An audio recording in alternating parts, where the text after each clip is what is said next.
Soy Agustín Vargas López, vivo en México, en el sur de México, en el estado de Chiapas. Y bueno, hoy quiero platicar un poco con ustedes. Primeramente, agradecer al expositor de esta conferencia, al maestro Javier Espinosa López, que también es de acá de mi pueblo y que tuve la oportunidad de conocerlo en la cuestión cultural, pero que también hemos platicado acerca de la situación política, económica de nuestro país. Primero, agradezco la oportunidad que me da de poder saludarlos hasta allá en Francia.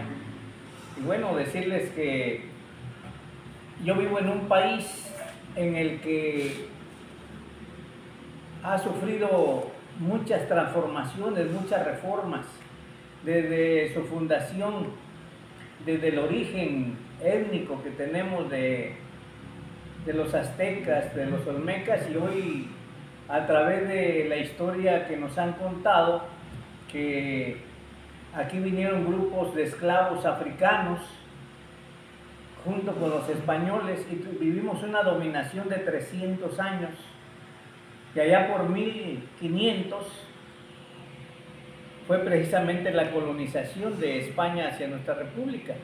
Y allá 300 años después, 1810, se da una gesta, una lucha por la abolición de la esclavitud, encabezada por españoles, pero que realmente no luchaban en sí por la emancipación del pueblo, sino era una lucha entre españoles, entre los criollos y los nobles, porque ellos se peleaban el poder. Pero bueno, se da la lucha de la independencia encabezada por sacerdotes, porque quiero decirles que nosotros teníamos creencias que vinieron a imponernos después una nueva religión, que es la religión católica, y en la que hasta hoy en fecha la gente de nuestra república sigue en esa creencia.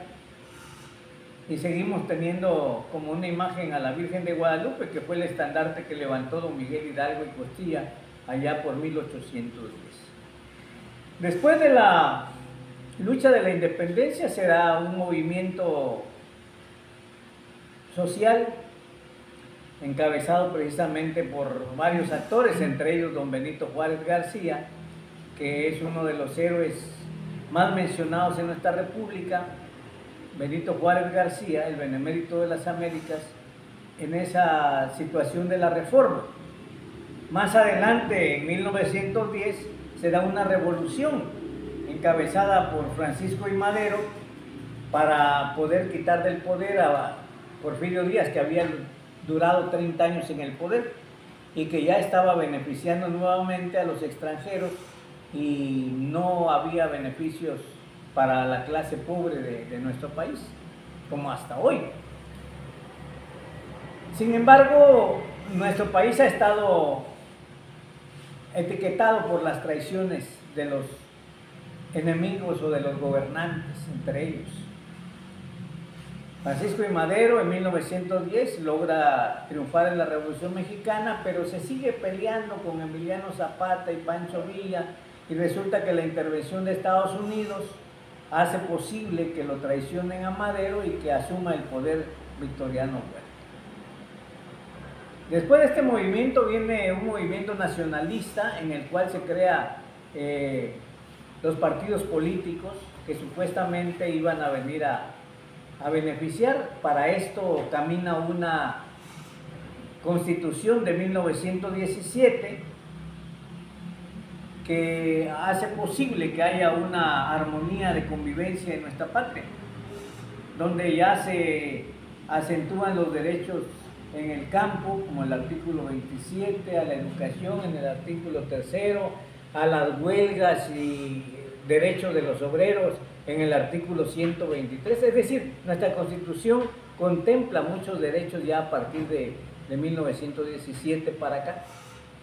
Sin embargo, 70 años después de ese periodo de partidismo, reina un solo partido, que era en ese entonces el Partido Nacional Revolucionario, después PRI, y deja de funcionar nuevamente.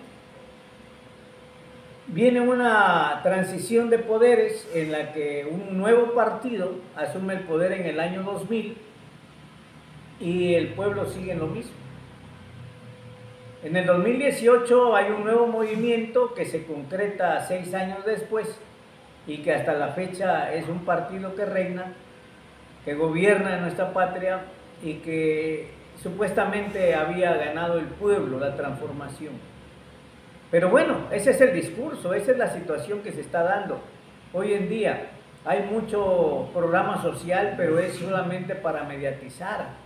Sigue habiendo corrupción, sigue habiendo nepotismo, sigue habiendo pobreza, sigue habiendo carestía, sigue habiendo corrupción sobre todo. Somos un país que ocupa uno de los primeros lugares en corrupción. Somos un país que ocupa el quinto lugar en cuestiones de pobreza. Somos un país que pues no respeta los derechos humanos. Entonces, hoy en día vivimos una situación muy difícil en nuestra patria. La economía es muy precaria, hay demasiados pobres y pocos ricos y el salario de los trabajadores ha sido afectado por muchas leyes. Yo pertenezco a una organización no gubernamental que se llama Coordinadora Nacional de Trabajadores de la Educación y que hemos venido luchando, hemos venido empujando para que haya justicia, para que el gobierno cambie su política, sobre todo en lo educativo, puesto que nuestro país es de los países que menos aporta a la educación del Producto Interno Bruto, solamente el 3%, cuando hay países centroamericanos que tienen menos impuestos y sobre todo destinan más presupuesto a la educación. En seguridad, pues no se diga, somos un país que pues hay muchos países, entre ellos Francia, que muchas veces ha dicho que no vengan sus ciudadanos a determinado estado de nuestra república. Entonces, creo que estamos viviendo una situación muy difícil en México, pero que hay grupos de resistencia, se están sublevando los grupos indígenas, sobre todo como el Ejército Zapatista de Liberación Nacional en Chiapas, como otros estados que tienen un levantamiento armado, y bueno, porque no ven precisamente el respaldo del gobierno. Así vivimos en Chiapas y bueno, los saludo desde acá, desde una ciudad que se denomina la Ciudad de la Piedra. Espero que ustedes estén mejor, espero que haya más beneficios para el pueblo y que sea una realidad, no como en nuestro país, que hay mucha simulación y sigue creciendo la pobreza. Muchas gracias.